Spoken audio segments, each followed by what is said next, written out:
questions in this world right now. Are you living the life you want, or are you living the life you've been programmed? And the answer, unfortunately, is most of us are living the life we've been programmed.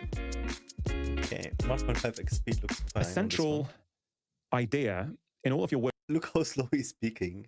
This is 1.5x speed. It appears to be that it's our subconscious minds that are driving our day-to-day behaviors. And for many of us, it's those subconscious patterns that are sabotaging the quality of our life.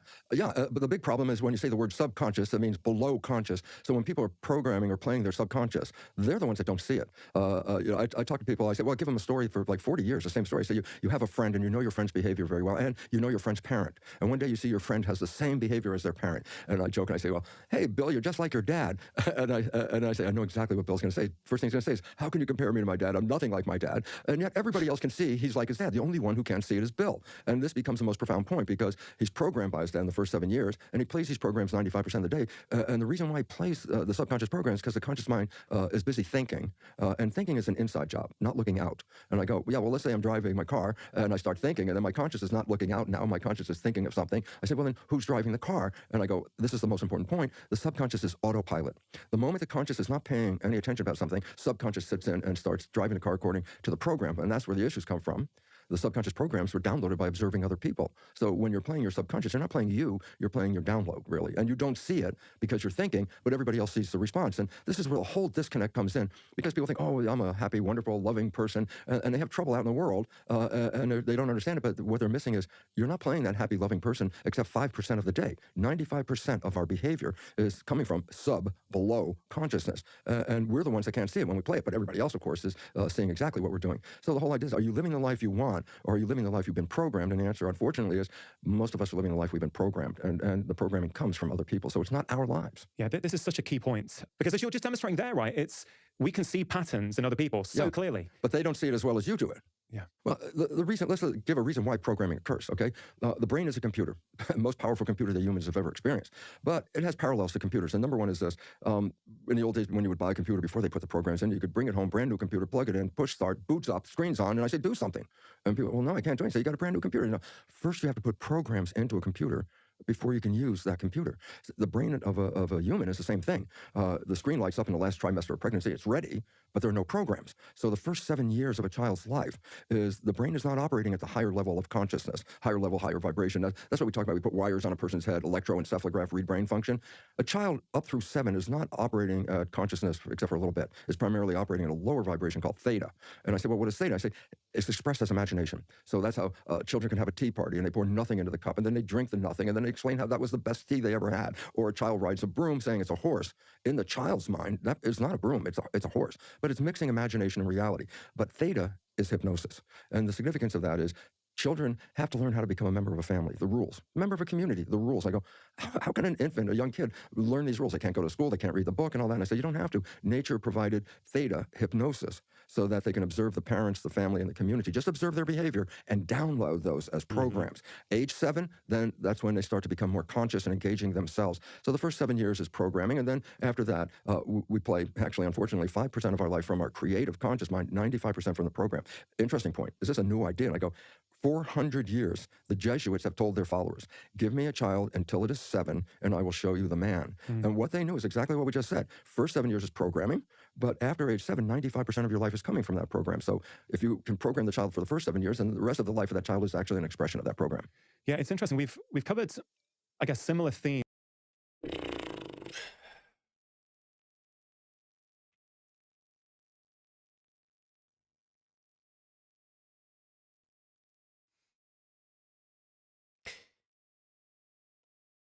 Ich werde das Video auf Deutsch machen jetzt. For all the English speakers, I'm going to continue this video in German. Okay, bis 7 Jahre. Bis ich 7 bin quasi. Das könnte jetzt auch 8 sein, vielleicht auch 6 bei manchen, vielleicht 9. Aber da um den Dreh kann ich mir gut vorstellen, dass wir nur durchs Beobachten eben diese ganzen Programme auf die Festplatte installieren. Das Ding ist, ich kann mich nicht erinnern, bis ich 7 oder 8 war. Überhaupt nicht. An nichts. An nichts. Ich kann mich an nichts erinnern. Das kann sein, weil ich vielleicht massiv Trauma kassiert habe und mein Gedächtnis das verdrängt. Aber ich glaube, ich habe auch Übungen gemacht, um an so Erinnerungen zu kommen, aber da kommt auch nichts. Ich habe irgendwie ganz fragmentierte, nicht mal Bilder, irgendwie nur so ein Konzept von irgendwas, das passiert ist und das vielleicht für eine Sekunde oder so. Sehr blutig, weiß ich. Stinkend, etwas hat gestunken. Und eine Szene, eine kleine Szene, wie ich im Kinderwagen bin, aus dem Kinderwagen gucke und meinen Cousin sehe, wie er im Kinderwagen ist. Da muss ich ultra klein gewesen sein. Nur als so ein Bild. Nur als ein Snapshot. Glaube ich zu wissen oder mich zu erinnern. Und den Rest weiß ich nicht. Und ich habe mit anderen Leuten geredet und die sagen, oh, die erinnern sich von wie die 1 Jahr alt sind, 2 Jahre alt. Und ich so, hä? Das geht doch gar nicht. Aber viele haben das gesagt. Anscheinend, weiß ich nicht, ist bei mir irgendwas nicht gut. Oder halt verdrängt oder so. Hm. Themes on this show in the past, but through a different lens, that our childhoods are hugely influential in terms of our adult behaviors. We develop, we adapt. So, we take on certain behaviors to survive, to be accepted by our caregivers, to get the love and the validation from our parents or whoever might be looking after us, our teachers maybe. And they potentially served us well as children, but we're still playing out those same behaviors when we're adults, but we're not children anymore, we're adults. And we need to now re-examine them and go, do I still want that behavior in my life? Or do I want to, as you would say, reprogram it so I can live a different type of life? That's the most important insight is people need to know right now. Because as I said, if you're playing a subconscious program, by definition, so you're playing it not with consciousness, you're playing it without you even paying attention to it. And I say, but why? Well, that's what I said. The conscious mind is creative, but the conscious mind can think. I go, so what's the difference? I say, well, creative is all that imagination, but thinking is an inside. If I ask you, I say, tell us what you're doing next Monday. And it's not written here anywhere. And for a moment, you're going to say, oh, let me think. And then you're going to come up with an answer. And I say, yeah, but where was the answer? It wasn't out here. The answer was in here. So I said, oh, then you had to redirect your attention for thinking to look inside. But the moment you're looking inside, then you're not, by definition, using the conscious creative mind to look outside. And that's when the subconscious, as the autopilot, steps in and will manage the things that you're not paying attention to. But it will only manage it according to the downloaded program that you got in that first 7 years. And it's very hard. If I say, well, what program did you get in that first 7 years? And the issue is this, well, you were being programmed before you were born. Last trimester of pregnancy, we already know that programming is occurring. I mean, a simple thing is if you play music through the abdominal wall when a woman is pregnant and the fetus is inside, she plays the music. When that baby is born, it will instantly remember or know that music. And even if the father is talking, the voice of the father is transmitted through the abdominal wall. The baby is born, the father says something, the baby knows exactly who that voice is. So that's even before you're born, okay? Then I say, yeah, but you got programmed from before birth, you got programmed a whole year from 0 to 1. I say, so what do you remember? You go, there was no memory there. I say, okay, you got another whole year program from 1 to 2. I say, what program did you get? He said, I don't know, because consciousness wasn't engaged. And so the problem is programmings were coming in, but the individual had no conscious awareness of the program. It just was record, playback, record, playback. That's what it's all about. And then I say, well, this becomes a problem because then I say, well, what are your programs that essentially control your life? And the answer is, I have no idea what those programs are. And so I just want to help people for a second because it is established that only 5% of the time are we using the conscious creative mind to run our life. 95% of the time is coming from the program. So here's a simple insight. The things that come into your life that you like, they come into your life because you have a program to accept them. But those things that we want and we work hard and we sweat over and put a lot of effort, I'm going to make it. I'm going to make this happen. I'm working on it. I'm working real hard. Why are you working so hard? And the answer is not because the universe won't give it to you, is because unconsciously your program does not support that destination and you're trying to override it with extra work and effort. So then life becomes a job, more or less, trying to get those things you want when your program unconsciously is sabotaging you. As we have this conversation, Bruce, I've been a practicing medical doctor for just over 21 years now. And there's been a real evolution in my thought process throughout my career. I've, from very early on, felt that a lot of the time in medicine, we put sticking plasters on our patients' problems, which really aren't solving the underlying problem and are, at best, just keeping it at bay for a few more weeks till they return back. That's at best. I think I realized early on that if I could help my patients change various things in their lifestyle, the way that they're living their life, food, movement, sleep, stress, sure, it can have a huge impact. Yes, absolutely. But then over the past few years, I thought, what's going on here? Because a lot of people have done that. They've changed their life. They feel better. So they've had the knowledge, they've experienced it, they felt better for maybe 6 months, maybe a year, maybe 2 years. And sometimes people would revert back to their previous behaviors. I thought, what is going on here? And I've really carefully examined the patients throughout my career who have not just changed in the short term, but changed and transformed their lives for good. And there's always been a big shift up here in their minds, the way they think, the way they approach the world. Right. So when I think about your work and what you just said to me, and I look at it through the lens of health, and many people listen to the show and watch it because they want to get healthier, I feel that a lot of the time, the reason they can't make lifestyle change stick is because the underlying program that was driving them to behave in a certain way has not been addressed. That's exactly what the problem is. When people say the mind, the idea, oh, there's a mind, a single mind, I go, well, that's the first mistake. There are two minds. We mentioned conscious and subconscious. But we also have to mention this. They each have a different function, and they, most importantly, they learn in different ways. So the conscious mind's creative, and that means it's the one with the imagination and things that you want and you desire, and you can put that in, and you could read a book, a self-help book, and you say, oh, I got all this knowledge now from this book, and I went to the lecture, and I did all these things, I got all this knowledge, my life hasn't changed. I go, well, that's because the conscious mind being creative can learn in any number of different ways. You can just go, aha, I have a new idea, and your conscious mind can change. The subconscious mind, by definition, is the habit mind. And I go, significance. Habits resist change, because if habits change, then they're not habits anymore. So all of a sudden you say, well, if I download a habit, can I, think out of that habit? I go, no, because that's not how it learns. And so the conscious mind, and most people are very smart. I'm sure, look, this audience has been listening to you for a long time. They got great understanding, and many of them go, yeah, I really understand what you've been talking about, but somehow or other, with all that knowledge, my life is still the same. And I go, that's because when you educate the conscious mind, that's easy. But that process does not create a habit. So you can have a super smart conscious mind, all the data, all the material. I read the book, I know everything about it. I go, yeah, but that doesn't change the program on the inside. A lot of people think, well, I'm going to give myself a good talking to. And that's where the joke comes, because I say, there's nobody in the subconscious mind. It's the exact equivalent of a hard drive in a computer. It's got programs in it, there's nobody in it, and you can talk to your blue in the face with the conscious mind, trying to tell the subconscious mind, change the program. I go, that's not how it learns a program. I want to talk about how we can start to go about changing these programs. But before we get there, where does stress fit in here? Because if you look around society these days, many people are living in a state of stress. Yes. So how does stress and living in a stress state relate to our conscious and non-conscious minds? That is perhaps one of the most important questions in this world right now, for a very simple reason. We believe so many issues and diseases are associated with genes. And I say, when I was teaching in a medical school, what was I teaching doctors? Well, at that time, genes turn on and off, and genes control the character. And then I say, well, as far as you know, you didn't pick the genes, and if you don't like your characters, you can't change the genes. And since they activate themselves, then you become a victim of your heredity. Oh my God, there's cancer running in my family. I have a cancer gene. And I go, okay, let's get to a real simple fact. Less than 1% of disease is connected to genes. Less than 1%.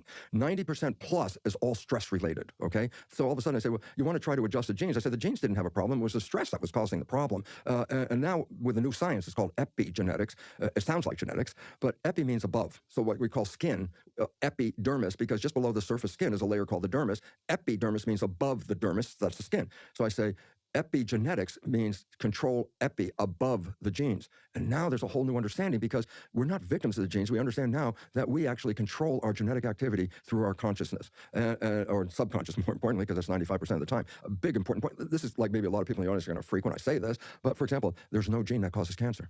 Everyone says, oh, oncogenes, cancer genes. I go, no, there's no gene that causes cancer. They're correlated with cancer, but they're not the cause. So especially like women are very concerned because they get, oh, I've got diagnosed, I have the BRCA, breast cancer gene. Immediately, what's the consciousness of the programming that people have? The gene is going to give me cancer. And now the fear of cancer rises in them because they say they have this gene. And then I go, well, guess what?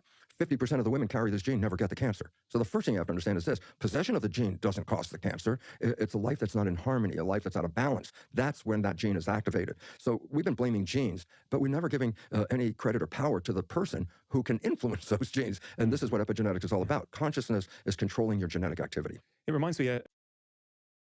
Ich bin auch fest davon überzeugt, dass Stress der wahre Grund für ganz, ganz viele Krankheiten ist. Und ich hatte auch so viel Stress, dass ich hatte so einen Bauchschmerzen für eine ganz lange Zeit während der Ausbildung, weil das unmöglich war, das Umfeld dort. Und das hat sich angefühlt, als hätte ich eine Art Geschwür in meinem Bauch. Und ohne Witz, ich denke, hätte ich da noch nur einen Tag weitergemacht, ich hätte Bauchkrebs gekriegt dort. Das hört sich so dumm an, aber ich bin fest davon überzeugt. An dem Tag dann, als ich gekündigt habe, am nächsten Tag, ich habe nie wieder die Bauchschmerzen gekriegt. Und die hatte ich vorher ständig. Und ultra stark. Das war voll, wirklich heftig, ey. Also, wie sagt man, richtig behindernd waren die. Die haben mich komplett im Alltag behindert. Ich konnte ganz vieles nicht mehr machen und hab immer wieder gedacht, what the fuck, was ist das? Ich habe dann Magenspiegelung gemacht, 2-mal, wenn nicht sogar 3-mal. Das ging über ein halbes Jahr lang und wir haben nicht rausgefunden, was es war. Ich glaube, das war Stress. Und dann war der ganze Stress weg. Und die kamen nie wieder, die Schmerzen. Von heute auf morgen. Puff. Krass. A little bit of an autoimmune theory that I think was first put forward by Dr. Fasano in America, I think at Harvard, where he put forward that you need three things in order to have an autoimmune disease. You need, yes, the genetic predisposition, not the genetic destiny, the genetic predisposition. Yes.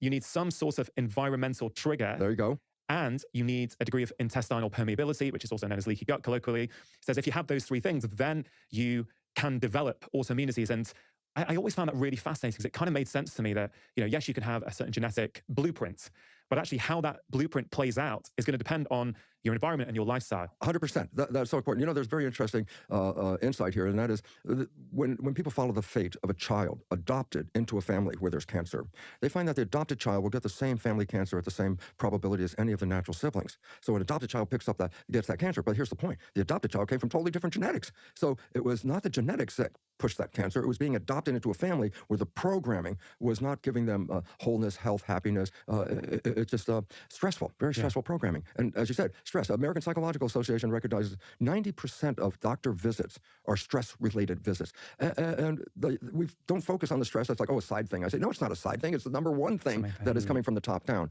And the genes are blueprints to make the proteins of the body, 100,000 different proteins, like building blocks, okay?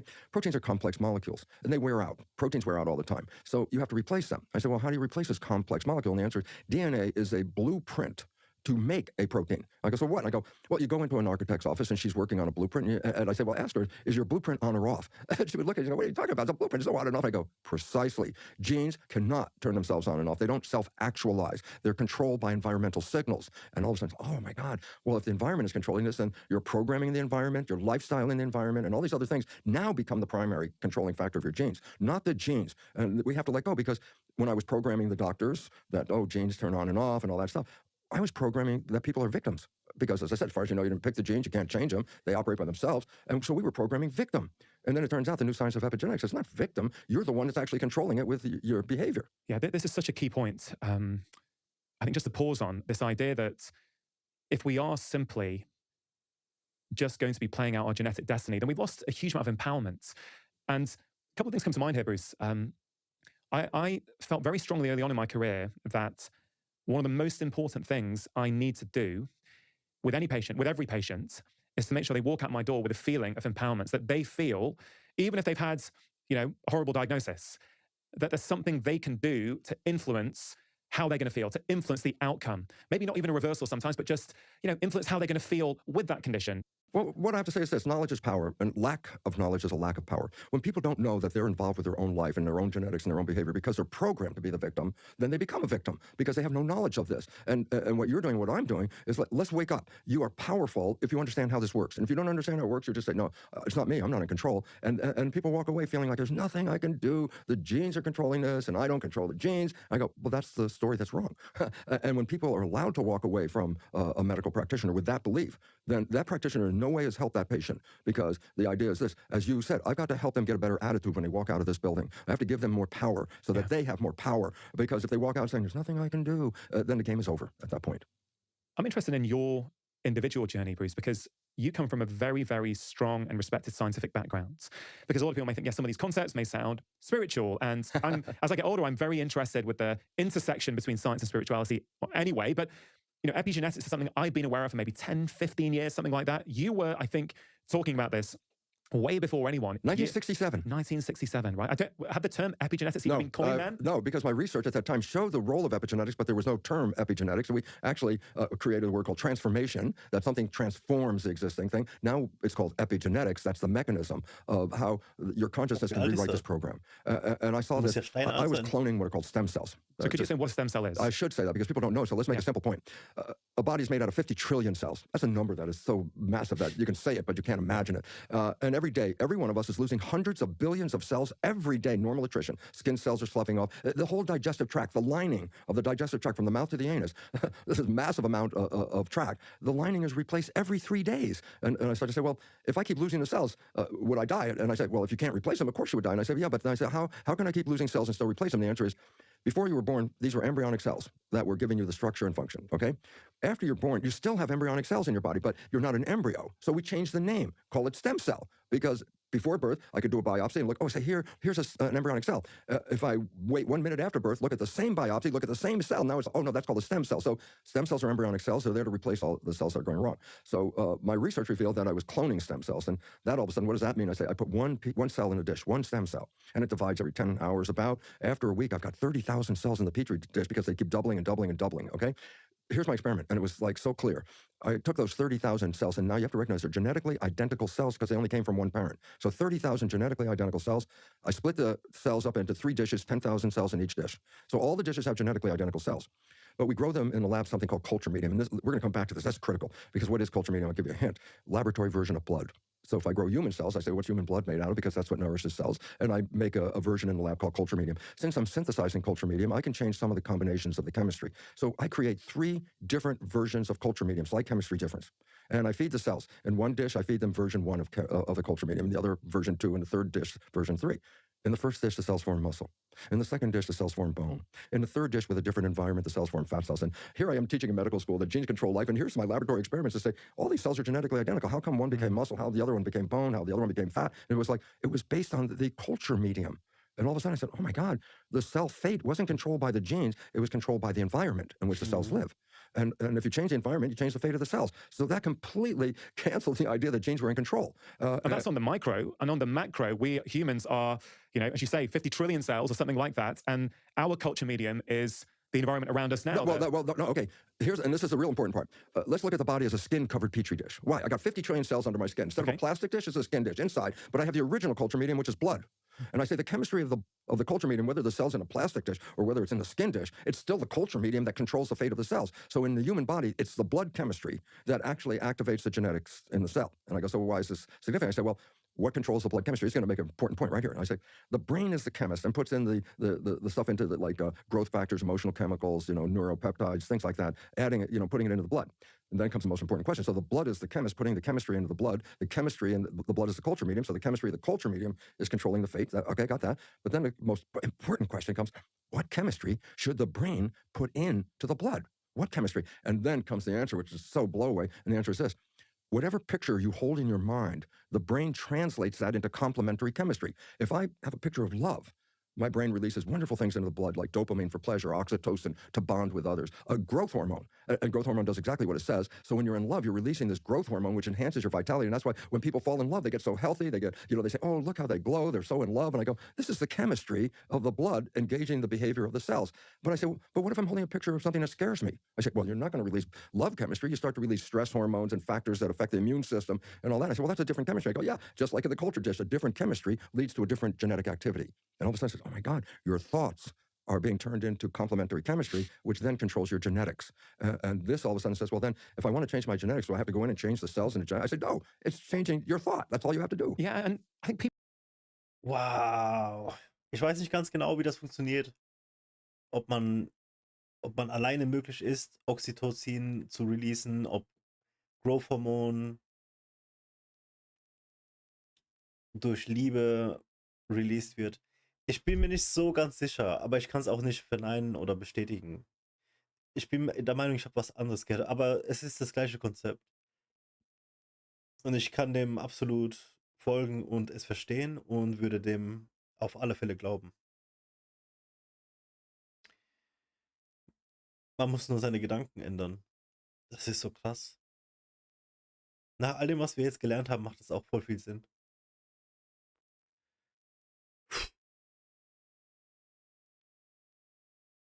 So sieht's aus. Ich schaffe alles Negative aus meinem Leben. Alles. Raus. Afuera. Nur noch Positives rein. Und hoffentlich ist es nicht so spät. Ansonsten bin ich ein Krebspatient. Auf jeden.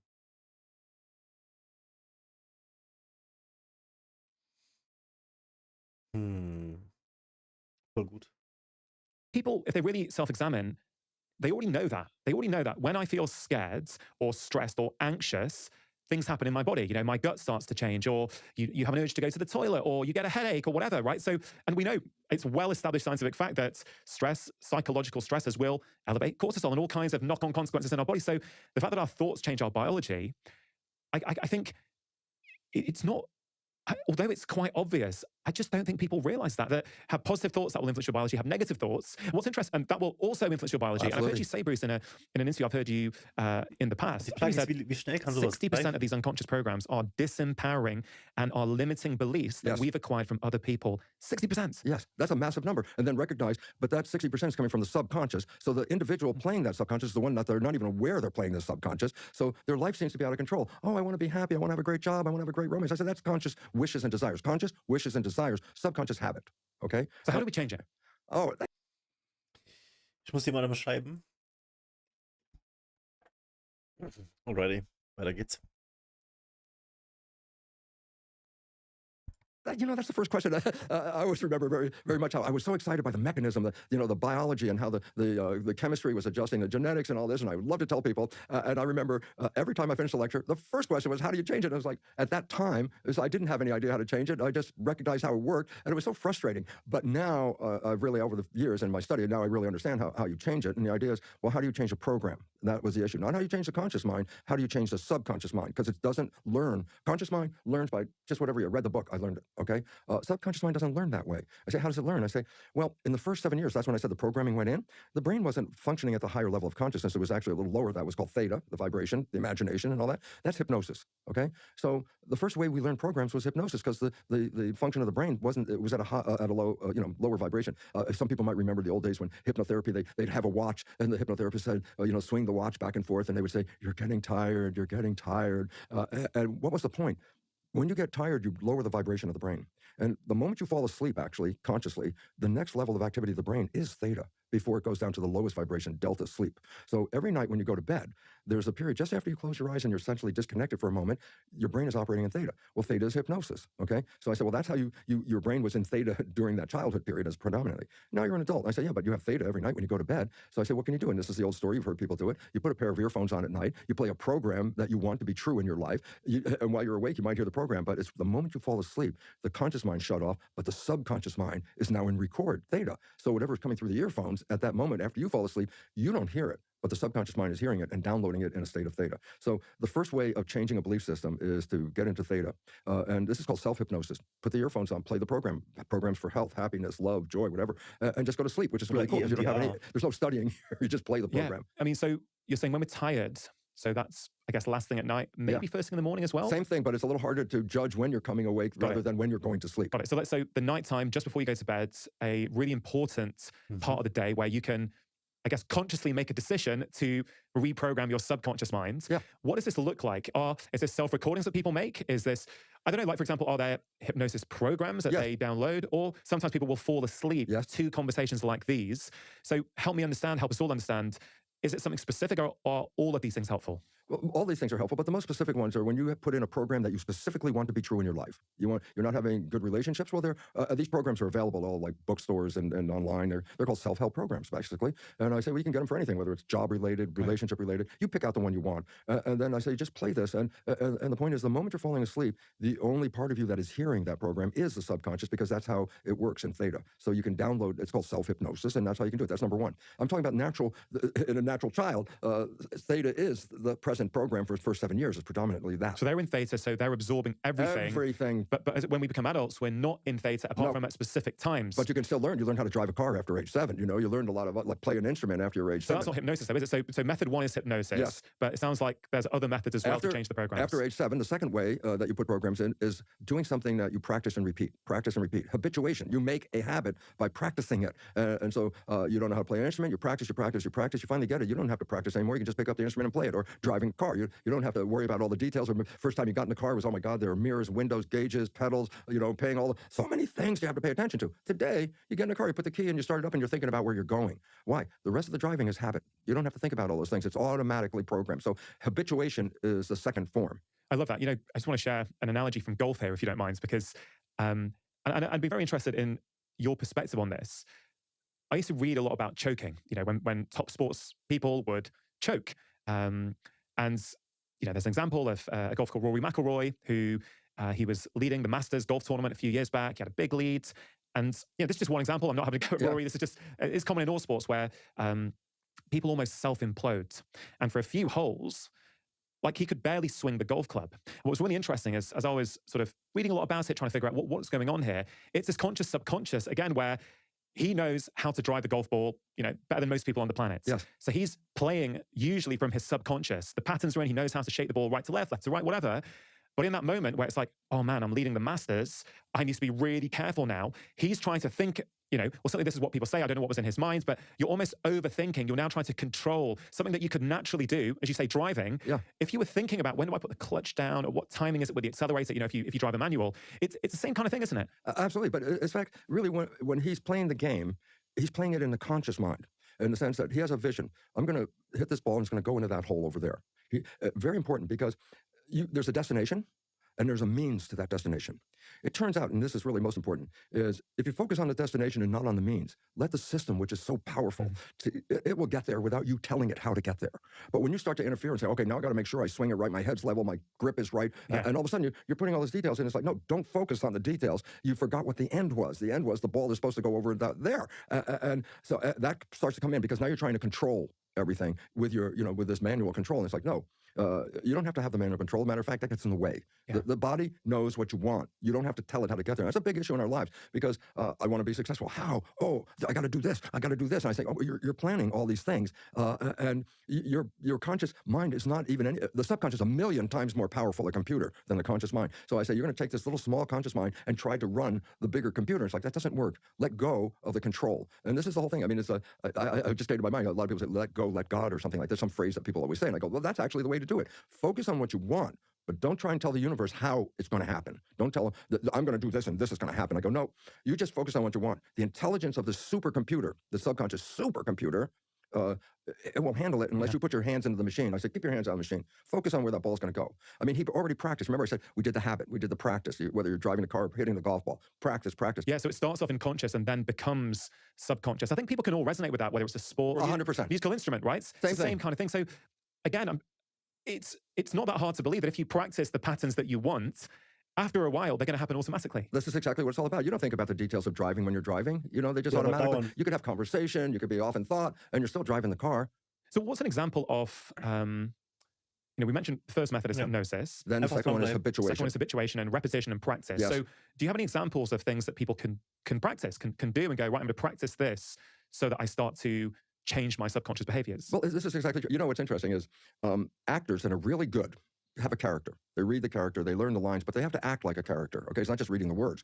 You get someone like Renee Zellweger, and she did the diary or something. And it's interesting because the character is 40 pounds heavier than Renee.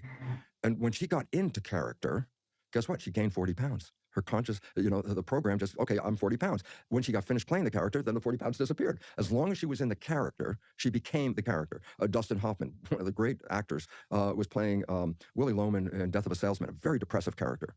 And he was brilliant at it, except that he had to check out and go out of the theater and go into a hospital, a neurological hospital, because he became so depressed because he took on the character of this person. And what I'm trying to say is, who you think you are is what you could get there. So now the problem is, who do you think you are? And I go, well, that's part of the programming. When we grow up, here's the biggest problem in programming, I'll tell you right now. Parents act as coaches for their kids. I go, what does that mean? I say, well, let's say a kid on a sports team isn't doing well. The coach doesn't say, oh, please try harder. No, he says, that's not good enough. Who do you think you are? You don't deserve to be on this team. But this kid is older and conscious and aware. When the coach is saying that, the coach is trying to say, do better. That's what you should do. A child under 7 is not in consciousness, but a child under 7 is in record. So the parent's acting as a coach. That's not good enough. Who do you think you are? You could do better than this. I say, the child under 7 is, I'm not smart enough. I'm not deserving. I'm not good enough. That's a program.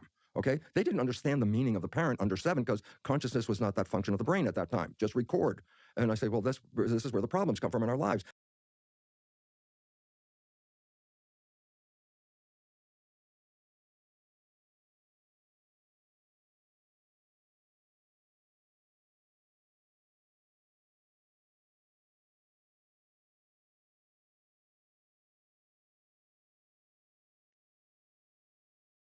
Mir ist gerade eine Erinnerung hochgekommen. Ich habe es am Anfang gesagt. Ich habe keine Ahnung, was vor 8 war. Mir ist gerade eine Erinnerung hochgekommen. Ein Ausschnitt. Genau als er das gesagt hat, was war. Genau das ist mir hochgekommen. Ich habe Nintendo gespielt. Super Nintendo. Nicht 64. Und ich hatte Zelda. Ein Zelda auf der Super Nintendo, auf der SNES. Glaube ich. Ja. Und ich habe es gezockt. Und da muss ich muss gucken, wann das rauskam.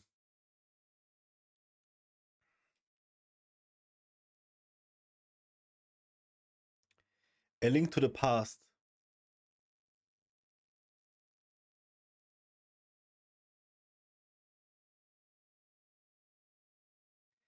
...1992?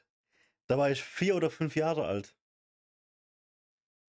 Wow, ich erinnere mich. A Link to the Past habe ich gezockt.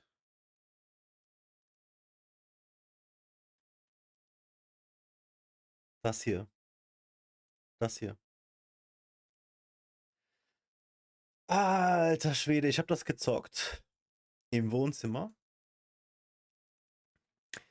Und ich habe ganz genau in Erinnerung, wie mein Vater hat zugeguckt. Und wir hatten Gäste. Und dann hat mein Vater gesagt, guck mal, wie er keine Ahnung hat, was er macht. Der weiß nicht, was er macht. Ja, das habe ich als Erinnerung. Genauso ist es passiert. Und genauso wie er das sagt. Und ich habe das aufgesaugt. So wurde ich programmiert. Dass ich dumm bin, weißt du?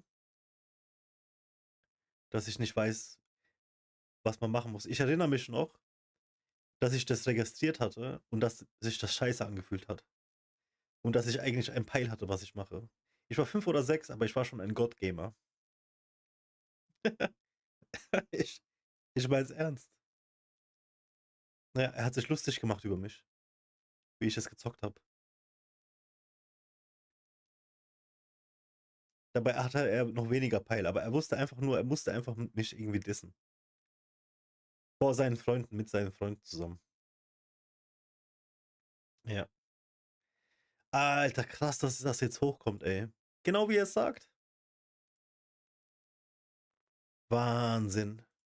Because parents want to help us, so they figure if they needle you, stick you, that you're going to do better without recognizing if the child's under 7, they don't have any comprehension of what you're saying, but they are recording. And then you say, well, then 95% of my life is coming from what? Not smart enough, not good enough, not deserving. And if that's the program that's running, then the behavior will manifest that program. Not good enough, not smart enough, not healthy, whatever it is. And so we have to recognize we become these programs. And if you want to change, that's when I say, the new age, I always laugh about it. It's called fake it till you make it. I say, what does that mean? I say, well, you're not a happy person. I go, so what? I say, then all day long, whenever you can remember, just say, I am happy. I am happy. No matter how miserable you are, you just keep repeating it because repeating is habituation. Practice, repeat. And then one day you wake up and guess what? You're happy. Why? Because once that program is installed, then the expression of that subconscious will manifest that program. I noticed that when you walked into the studio 2 floors down, I don't know, maybe 45 minutes ago, something like that, you walked in with a smile, we were chatting, and then you paused it felt like you were intentionally spreading joy, love, happiness. You made some really nice, meaningful comments to the 2 receptionists, which put a smile on their face, and then you walked on with me. Yes. Is that what you're talking about? An intentional practice where you act in the manner, you act as the person you want to become, almost like you said about actors, right? You're trying to, and I know from your history that you weren't always this way. No. Right? No. So this has been a change, and maybe later on we can talk about that, but you've almost taken on the role of an actor, but that actor isn't actually someone foreign to you. That actor probably is who you innately are and who you are innately meant to be. That I have become. That you become. Okay. That was it. Because I started to recognize what I'm putting out is coming back. If I'm going to put out, anger or something, I'm going to receive something that resonates with anger. If I'm angry, I'm not going to activate a happy person, but I will activate somebody who will respond to anger. It's called resonance. And what you put out will return to you what you put out. What happens though, Bruce, if you are giving off that energy of happiness and joy to someone? Yeah. And for whatever reason, they don't want to hear it. Like they're being run by a different subconscious pattern. Yeah. People aren't nice to me. I'm not worthy of a nice comment, whatever it might be. And they aren't able to accept the joy and the smiles that you're putting out. Presumably, does that happen from time to time? And Sometimes, how do you react? But what the most interesting thing is, people want to be recognized at some point. You know, like in the city, everybody walks, eyes on the street or eyes not looking at other people and stuff like that. It's like, so the other people don't exist. But I noticed when I was living in New York that if I just walked down the street and I could catch somebody's eyes and I'd give them a smile, that's all I do is just look at them with a smile. All of a sudden, they would just make this response that somebody recognized them as being this person. And that is what, you know, in a world where nobody recognizes you, all of a sudden somebody looks at you and smiles. It's like, it's contagious. Ich versuche They auch, start to smile wann all of immer a ich sudden. kann, And this zu is it because lächeln we've been auf dem Weg, programming, wenn ich you know, Leute stay angucke. away or, you know, don't engage and all that. And I go, well, Das gibt that's mir where ein the big gutes problem comes Gefühl. from, because when people are not part of a community, then they don't participate as a community at that point. They're on their own. And people just want to be acknowledged. And rarely does anybody resist you know, hearing that, oh, have a wonderful day and something like that, from meaning, not just flat words, have a wonderful day. No, meaning it. And so, again, and this is part of the physics, quantum physics, everything is vibration. You put out a good vibration, the only thing that responds to a good vibration is a good vibration. Bad vibrations are on a different frequency. They don't mix each other. You put out a vibration, you're going to get back what that vibration is. It's called resonance. And so if you're an unhappy person and you're broadcasting that, the only person that will be affected by that unhappiness is somebody else is unhappy because they're resonating from the same thing. So all of a sudden I realized as I started to change, it's like, be happy. Just be happy. And it's like people want to be happy. That's an innate, that's like a child. Children are born in love. And then they acquire whatever the behavior is from their parents and stuff like that. But innately a child is recognizing love because love means safety. You know, repetition is so powerful, isn't it? You know, we become what we repeat, ultimately. And one of the practices that I have done very, very consistently for, I don't know, maybe 5 years now, that I feel most of the time has become automatic now, is if I was ever getting frustrated or feeling emotional or frustrated by the action of someone else, let's say, I would always use it as a mirror. I'd sort of, ideally in the moment, but sometimes if you're not able to in the moment, later that day go, oh, you got triggered there. You felt stressed by that. You were frustrated. What was that bringing up in you? And then just, instead of looking for the world outside to give you the answers, try and find the answers yourself and go, okay, and how can you reframe that? You know, if you were that other person, you'd be acting exactly the same way, right? So how can you have compassion for that person as well as work on yourself? And I feel it's a very simple practice. It only takes a few minutes each day. And then you get to a point where you're like, I'm hardly ever, certainly not perfect, so it does happen, but it happens a lot less. I'm hardly ever now reacting to other people when people are behaving in a way that in the past I may not have liked. I feel now that my default mode of being is compassion, going, oh yeah, well that's interesting. Oh, isn't it interesting? They've got a completely different perspective on the world to I do, rather than trying to defend a belief system and an identity. So yes, I've done other things like heal trauma and all kinds of other things, which we can maybe talk about, but I really do feel that it's that regular, diligent practice, catching yourself when you haven't got it right, catching yourself when you do get it right, being compassionate to yourself either way, and then you actually become a new person. I agree 100% on that. And I'll give you a very important fact. I work in belief change programs with people. And when we have people test for the belief, I love myself, 80 to 90% of every audience will not test positive to I love myself. And I go, where the hell did this come from? Well, the first thing is this, being criticized as a child because you downloaded the criticism. It's not good enough, not smart enough, not lovable, whatever. The parents were trying to help you get better. They made it worse because they put those programs in. I started to recognize, oh my God, people, if you can't love yourself, then you can't accept love. That's the other very important thing. Because if someone says they love you and you have a mind, I'm not lovable, then you look at them and go, well, obviously you have no quality control. I know I'm not lovable. What are you saying? And you'll push people away and then nobody will be there. And then guess what? You say, see, I'm not lovable. Nobody's here. But you didn't realize you were responding to that. It was a wake-up call to myself when I realized I was not loving myself. And when you're not loving yourself, you will sabotage yourself all the time because then you'll manifest the truth. See, I'm not lovable. Nobody's here. You didn't realize you chased them away. Now they're not here. I changed that. And that was the most critical moment because if I love myself, then I'm happy with myself. And a lot of people are not happy with themselves. And when somebody else is unhappy, then they're unhappy, man. That's the resonance that pushes them to stay in that place. Remember, you'll attract whatever you're sending out. And when I changed that, my life changed. My life was so profoundly changed by that. Because I can maintain, as you said, how can you maintain happiness when other people around you are not in happiness? And the answer is, because then you don't connect with them. They can say their words or anything, but it has no connection with you because it doesn't stimulate unhappiness in me. I'm happy. So all of a sudden, they're unhappy. I can't resonate with that because they'll send that unhappy vibe. And I have no receptor for unhappy. So all of a sudden, it's like I can walk through the world of people that are not unhappy, but it doesn't come off on me at all. I don't, I'll just continue walking. But then what will happen is if I'm happy, then those other people that will see that want to participate. As I said, people want to be happy. People want to be loved. And that's a drive. And yet our programming behavior takes that out of us. And then we start resonating with the negative programs. And we attract people that have the same kind of negative issues. And then we're surrounded by, this is not helping me, all these people around here. And I change. And then all of a sudden, I said, look who's around me. All these wonderful people. How'd that happen? I go, because now we resonate together. And the ones that are unhappy, they don't want to be around me because I don't feed their unhappiness with my unhappiness. I don't feed them. And so they don't get what they're looking for if they're coming toward me with that. I guess one way that people can catch and become aware of their unconscious patterns is to ask themselves, how do you talk to yourself? What do you say when something doesn't quite go right? Do you say you stupid thing, you silly idiot, you loser, whatever it might be. And I say this, admitting that for much of my life, I used to say those things to myself. But the key thing being, I used to. Yeah. I don't anymore. I cannot remember the last time I was harsh to myself. This is Genuinely anymore. important. And it's, you can't, I think the way I put it in my last book was it is simply impossible to achieve long-term health and happiness if you hate yourself. 100%. This is so important because I have a memory of a point in my life where that changed, just like boom, just like somebody turned a switch. Because I was on the edge of, I could have been diagnosed as manic depressive. Well, I'm happy most of the time, but once it started going wrong, then it was like, this is wrong. And then I give myself the abuse verbally. Oh, you're stupid. You're not good enough. What's wrong with you, Lipton? And I'd be doing that. And I was in my lab and I just spent a procedure that took about an hour to prepare for the experiment. And if you mess it up just a little bit, you have to start all over again. The third time that day, I messed it all up. And now I'm really upset. I spent the whole damn day doing this. It didn't work. And then I'm getting, oh, you idiot, you can't do anything right. And I was giving myself like a parent on my shoulder, telling me that's not good enough. And I'll never forget, I was alone in the lab, and I hear this voice, and there's nobody there. I hear this voice, and the voice says, don't you have anything better to do than to listen to this crap? And I looked around, I started to laugh, because I said, sure, I'd rather go to a movie. So there was a newspaper. I picked up the paper, I found a movie, went off to the theater. Guess what? That whole dialogue ended instantly. I had a choice. That's what it was saying. I have a choice. Do you want to continue this conversation, or do you want to do something else? That was the moment of empowerment that was so great, because it said, stop. Stop, do something else, get out of here. And the next time I started to get a little depressed, first thing that came back was the humor of that, and I'd laugh and I go, okay, I'll do something else. After 3 or 4 times, guess what? I've never been depressed since that time. Never. Wow, ich glaube mir das voll, ne? Ja. Ich kann das absolut sehen. Ich hatte auch so Momente. Und dann hat's aufgehört. Was auch immer es war, wo ich wusste, ich kann das nicht weitermachen. Ich kann das nicht weiter so auf was auch immer reagieren. Und dann nie wieder. Irgendwann gibt's einfach ein Ende. Irgendwann ist einfach Stopp. Krass, Alter. Und bei ihm ist es so gewesen mit der Depression voll gut. Why? It just doesn't hold in my mind. If a depression, like a negative thing starts happening, I don't sit there and play it over and over and over again, which makes you go downhill. Depressiv zu sein für ihn. I have a choice. It's a choice. Do I want to listen to this stuff, or do I want to do something else? Bruce, this is something that I think is so important, because, sorry to interrupt, if you are enjoying this content, there's loads more just like it on my channel, so please do take a moment to press subscribe, hit the notification bell, and now back to the conversation. So many people do struggle with negative thought patterns, and they then get stuck in a vicious negative cycle. And you've used to explain how you were there.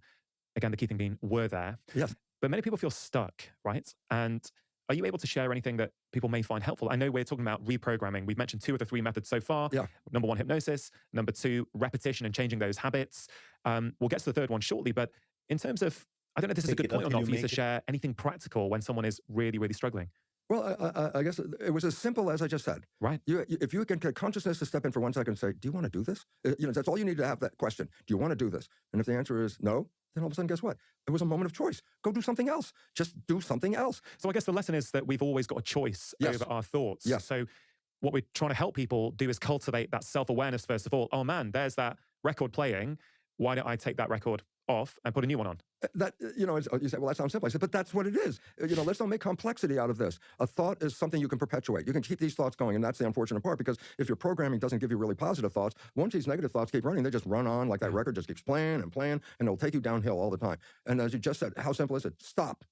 I remember there was a show, Bob Newhart, the comedian, and he was a psychologist, and somebody started, in his office, a patient, and then he just looked at him and said, stop that. Stop that. And that was actually what the whole idea was. Stop it. But we have a tendency just to keep the record going. Keep the record going. I say, is this record going to take you up? And I say, hell no, this is the downhill record. When's it going to get better? It's not going to get better. So what are you going to do? Stop. Just stop. Yeah. Bob Newhart, just stop. Yeah. And this idea that the first 7 years of our life are crucial. Yes. Okay. But presumably, even if we've made an active decision to change and go, okay, all right, Bruce, all right, Rangan, I'm hearing you guys. I am being driven by my unconscious patterns. I'm going to get with the program and start changing this.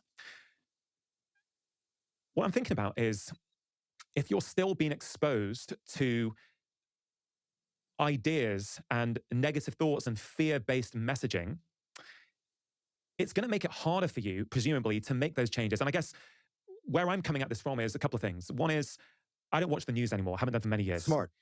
And I know to some people that's a very controversial idea. I mean, what does it mean to be an informed citizen of the world?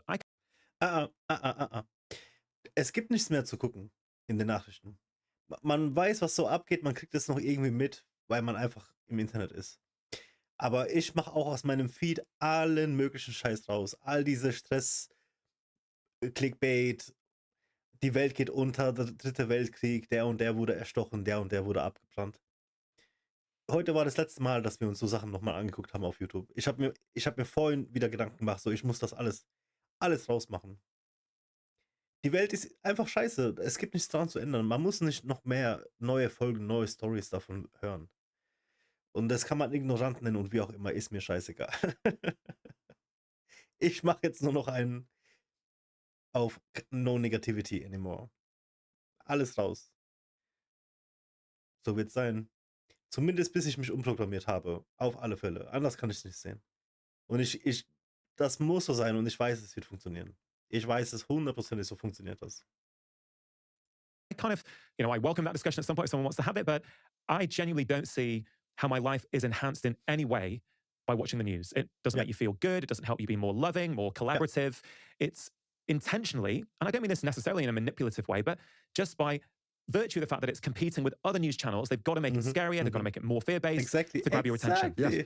Right, so the news is one thing which I think many people are addicted to watching the news. They watch it and consume it regularly, don't realize what it's doing for their passing. I'd welcome your view on that. And then I guess the follow-on on that for me also is that if we're constantly consuming information from outside, news, social media, whatever it might be, it's kind of hard to know who we are. Like, what do we think? Is the way we think really us, or is it simply a reflection of what we've been consuming? Well, basically, let's take one step back, because here's a very important part. People say it, but most people don't understand it. But from a biomedical physics point of view, life is energy. Energy in our body is what fuels us, keeps us moving. And I talk to people, I say, how much of your energy are you giving away every day? And I say, what do you mean? I say, you're putting out energy. Are you getting anything back from this? Or are you making any changes out there with your energy? You can go into a bar, you can have a political argument with somebody, get heated up, which is wasting energy. You get all riled up and you got this argument, and then you walk out of the bar and say, what changed? Did you change anything here? And I go, absolutely not. I said, did you get heated up? Yeah. Did you spend all that energy? Yeah. Did you get anything out of it? Absolutely not. I come up with the idea of, we have a checkbook with our accounts in the bank. I said, money in the bank is energy. That's what it is, that you can do things with. I said, you don't just write checks for nothing. You don't give, oh, wow, what a nice smile you have. Here's $50 for you, or 50 pounds or whatever. And I go, you don't just pass out this money. I say, why not? Because if you write this check, you're taking it out of your resource and you're not getting anything from it. I said, what if I gave you an energy checkbook? I said, what does that mean? I said, well, if you're going to use your life energy and you're going to write a check here, are you getting anything back from that energy you just spent? I say, can you change something? No. Then why the hell are you putting your energy into it? I put my energy into things that enhance my life or enhance the life of my community. That's where I put my energy, and why? Because that's giving me something productive with my energy. Most people waste their energy with arguments and all kinds of stuff like that. You're not changing anything. You're just using your life, because energy is life. And so it's basically, I said, well, if I give you that energy checkbook, I bet you'd be very much more cautious about how you're using your life energy during the day. Because if you're just wasting it, you didn't get nothing out of it, you changed nothing. So that's how I look at it. I say, if I'm going to put my time into this, do I get something, or does my community get something? If not, I disconnect. Why? Because what am I going to, that's my life. Why do I want to give energy to this one? I have no influence over what's going to happen. You can get all the political arguments you want. You're not going to change politics. You can watch the news, and that's the part, because then you get caught up in the story. And I say, yeah, you're caught up in the story. What can you change here? Nothing? Why are you getting caught up in the story? Because you have no influence over the story, except they can eat your energy up, and you can't. And there's nothing that energy that you just use will do to help any of that stuff you just saw on that news. And people, if they actually had to write a check for spending their life energy, all of a sudden you're going to see how quickly lives are going to improve, because what they're going to do is now keep that energy for their life instead of giving it away. Yeah. I want to talk about relationships, Bruce. We've spoken a little bit about how our subconscious programming can negatively impact our health and our mood and our day-to-day sense of well-being. Our relationships with other people are a huge source of well-being. They're a huge source of stress, but they can also be a huge stress reliever if we have these close, nourishing relationships. And where, in your view, do these unconscious patterns play out in our relationships with other people? Oh, well, I could give you the best example, me. Because I said, look, you get programmed in that first 7 years. And I said, how do you get programmed? You watch your parents, family, and community. So in that 7 years, how do I know about relationships? Well, I watch my mother and father, because that's the example of relationships that I'm downloading. Well, they were dysfunctional. And I say, so what was the result? I acquired a dysfunctional understanding about relationships by observing them and downloading those kind of programs. Yeah. For 40 plus years, I could never get a relationship off the ground. Why? Because if I start all of a sudden playing these programs, then potential relationships would disappear because nobody wanted to do that. You know, my parents didn't want to do that, but they did it, but I downloaded it.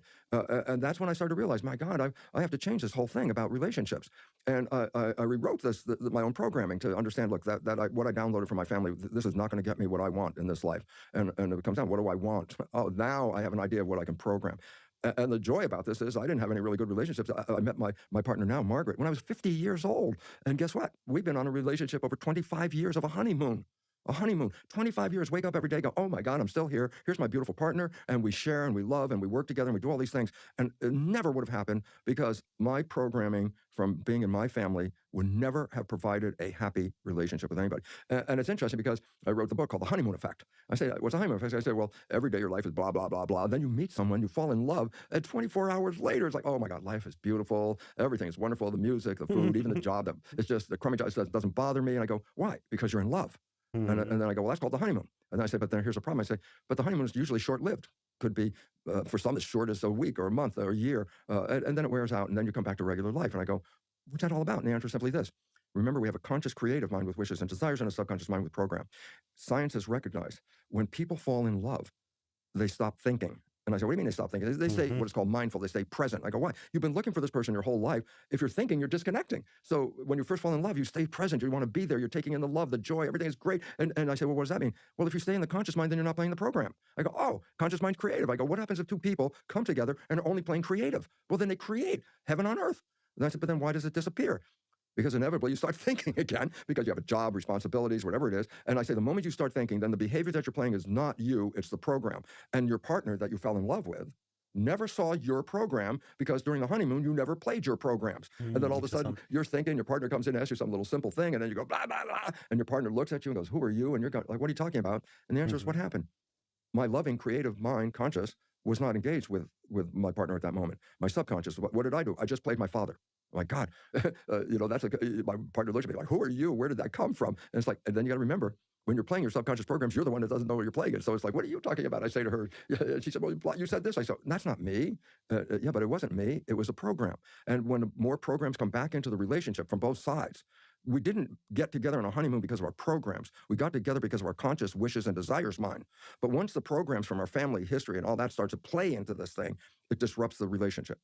I love these examples. Let me just clarify one thing. So conscious mind, thinking mind, subconscious mind, these kind of pre-existing patterns and behaviors. Yes. Right. Now, I get it. When you're in love in the first few weeks, months, years, whatever, of a relationship, everything's great, right? You don't see negative patterns. Maybe they're not there. Maybe you're just opting not to see them, right? So you're totally present. So when you're in that moment, you're in love, you're fully present, you're not being led by your subconscious patterns then, are you? Like your parents' relationship. But you're not thinking too much either. What's going on there? When you're not thinking, that means your conscious mind's not looking inside. And if your conscious mind is now looking outside, it's engaging with the world. And I say, yeah, but what is a conscious mind? Wishes, desires, aspirations, what you want, creative. Got it. So the conscious mind at that moment is engaging with the world. But when you've stopped being present and engaging with your partner in the world and you go back to the job stresses and things, your conscious mind then goes inward. Is that right? Is that right? But then, well, who's controlling the behavior while you're having these thoughts? I go, that's when the subconscious kicks in and plays the program. But is that you? And I go, no, the subconscious is not you. The subconscious is the programming you downloaded. Yeah, and with relationships, I think this is a huge problem because I think many people jump from relationship to relationship thinking the problem was the other person. Exactly. Right now, of course, sometimes a relationship is not meant to be there and it's probably not the right thing to continue, right? Yeah. I get that. Yeah. But a lot of the time, we go from relationship to relationship trying to find the right person without realizing that everywhere you go, the same problem, the same behaviors are following you around. So right, what's the pattern? And I think relationships is where this really plays out. I think if any of us think about niggles or disagreements we've had with our partners in the past, like most of the time, it's these unconscious patterns, isn't it? Not most of the time, virtually all of the time, it's these unconscious patterns. And you can see it clearly in your partner, which parent they're playing out, right? But you probably can't see it as well in yourself. We go right back to the story. Subconscious, you didn't even see you said that. Yeah. That's the story, like I said, Bill, you're just like your dad. And he denies that he's like his dad because when he plays those programs, he's the only one that can't see it. Yeah. So when we play subconscious programs, by definition, why are we playing these programs? The answer is because your conscious mind's engaged and it's not paying attention to what you just said. What's this third method of reprogramming our subconscious minds? It's new. It's very new. And there's an old saying, necessity is the mother of invention. And I say, well, what's the necessity? I say, human behavior, science is recognized as a fact. Human behavior is precipitating what's called the sixth mass extinction of life on this planet. And the first thing it implies, well, there must have been 5 mass extinctions before. And I go, yes, there was. Life was thriving on this planet 5 different times, and something happened that upended the whole planet to some degree. Some of the 5 times, 90% of life disappeared. The last mass extinction was 66 million years ago. That's when there were dinosaurs here. Planet was flush. There were forests and everything was just thriving. And a comet, big giant comet, hit near in Mexico, the Yucatan Peninsula. The comet was so big it upended the web of life. And the web of life has a collapse. The dinosaurs, 75% of life disappeared, including all the dinosaurs disappeared. And then evolution, we started all over again. And today we're at a point where we're now losing species 1,000 times faster than background. And it's estimated that human behavior is going to cause the loss of another 1 or 2 million species on this planet because we're not living in harmony with nature. Okay, we're upsetting the balance. We're facing this. So it's human behavior that is causing this problem. So it's interesting because we have to change our behavior faster. We can't just keep on the same behavior because we're creating the problem with this behavior. So I said, well, what happened? A new form of psychology has come about called energy psychology. It's not typical cognitive therapy where you talk about, oh, this person did that, my mom did this, my friend did that, and this is why I'm here, and you cry, and you got tissues, and you review your life, and I go, it works for some, but it's not that really good because when you do cognitive therapy, you were replaying all the problems that you had. So you're just like pushing the button every time, like, that's why all the tissues are there because you cry all over this. I say that the new version is called energy psychology. I don't have to go backwards to find out how I got a program. I have the program. I don't have to go back and say, who created that program in me? What incidents created that? Who was responsible? That's more the cognitive end. And I go, it's irrelevant. Why? You have the program now. They're not here anymore. So do I have to go back? And the answer is no, you have to deal with the program.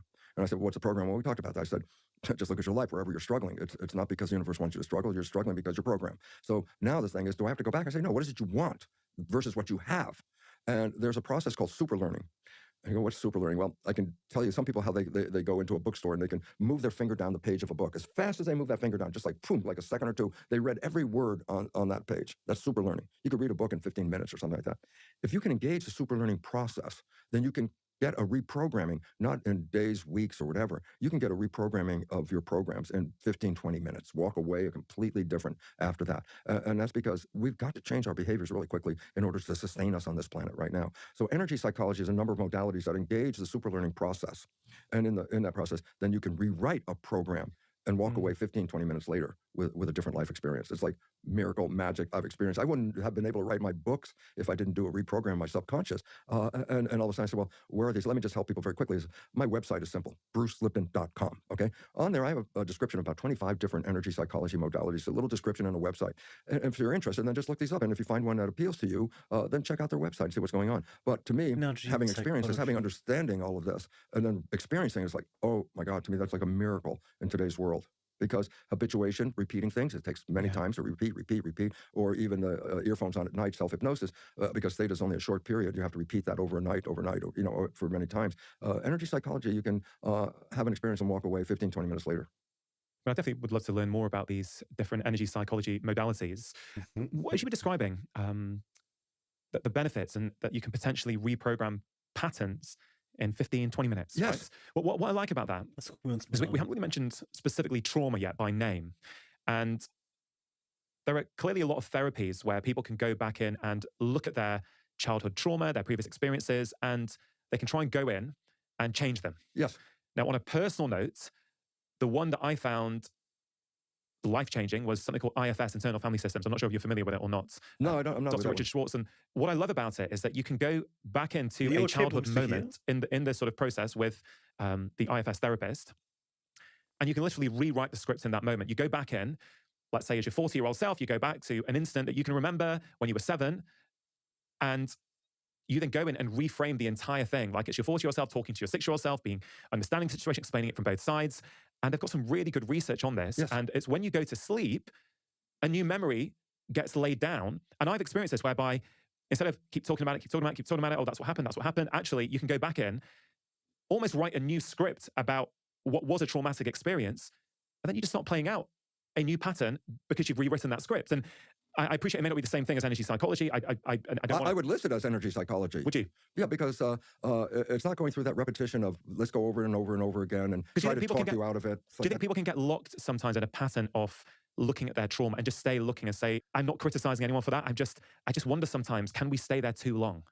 Well, yeah, because when you go back and you play it over and over again, you're just repeating the same trauma over and over and over again. So you're making a habit to continue the trauma by experiencing it again and again and again. You're just repetition. That's what we talked about, habituation. Now you're just taking an old pattern and habituating it to even make it stronger than it was before.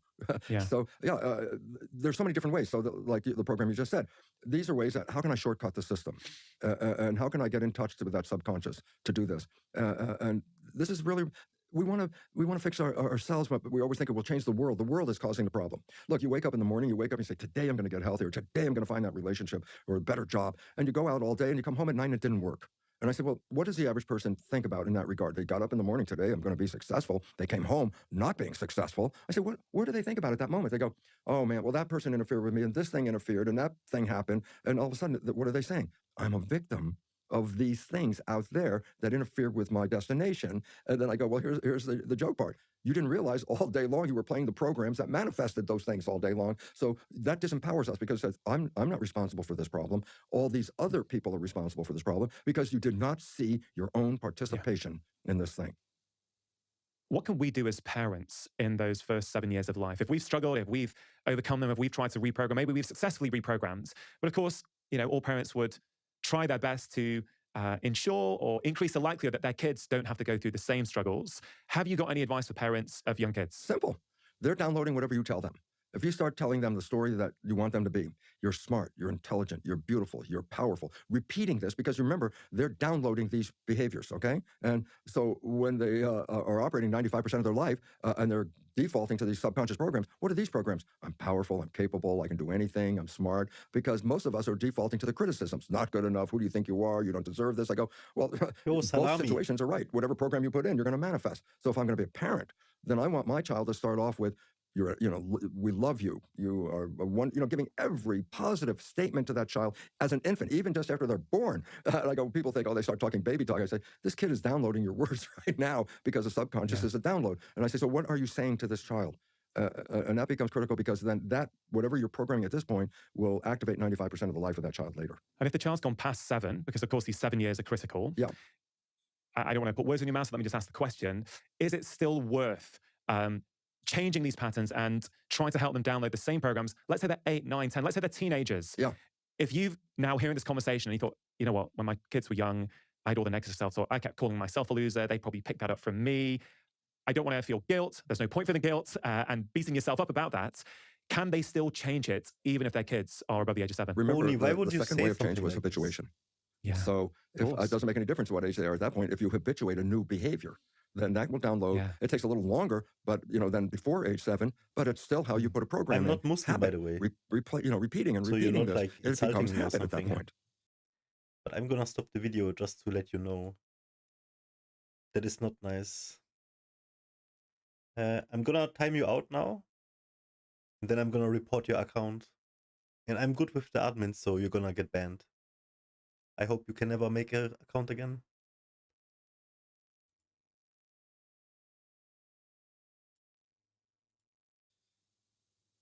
What do you do on a daily basis, Bruce? Are there any routines, any practices that you do to keep yourself in this happy, contented, creative mode? I wake up in love.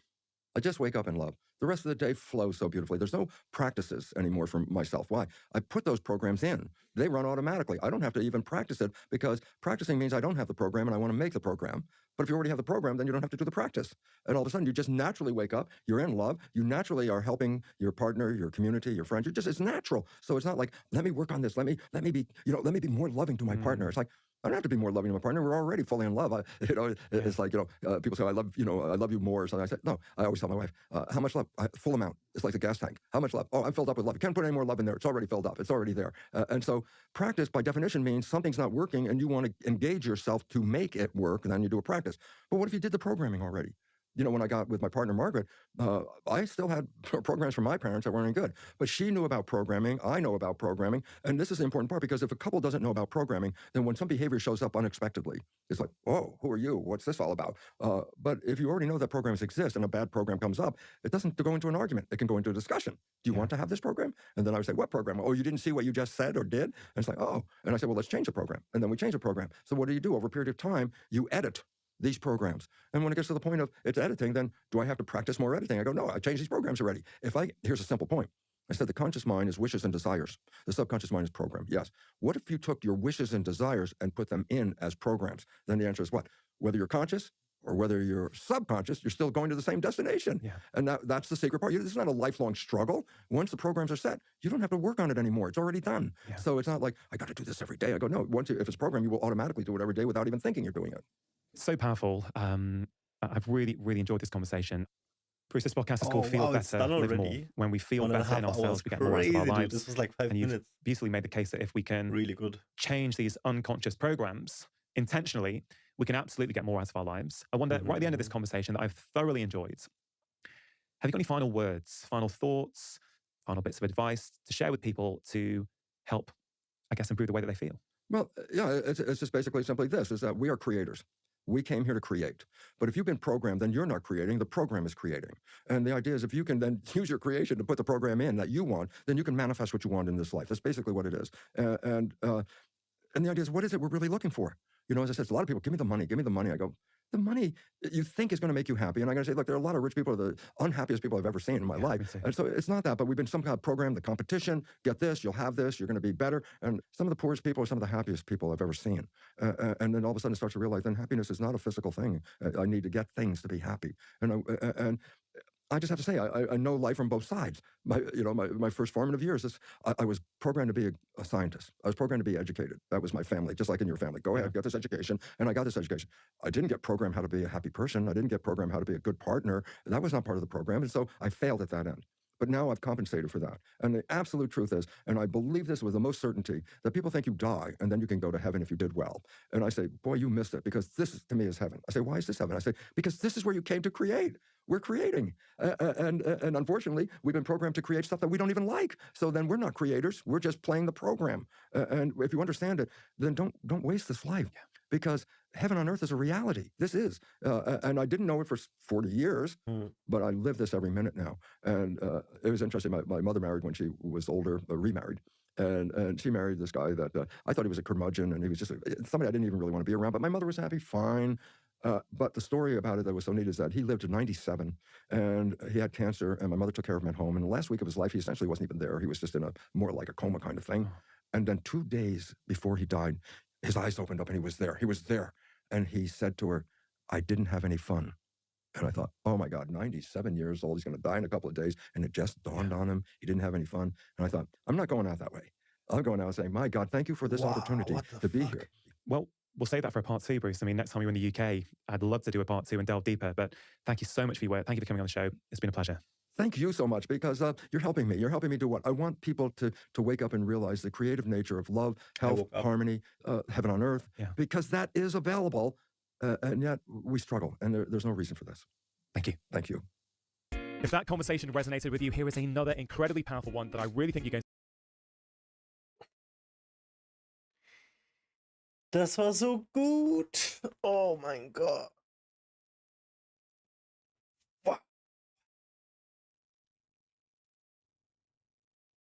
Krass. Das bestärkt mich nur, dass wir auf dem richtigen Weg sind. Ja.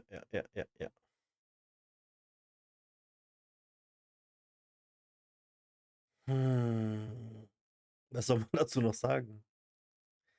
Einfach dranbleiben. Alles Negative raus und fake it until you make it. Just be happy. If I'm feeling sad, I just stop and be happy instead. Oh Gott, ey, dass es so einfach ist. Dass das aus meinem Mund kommt. Wow.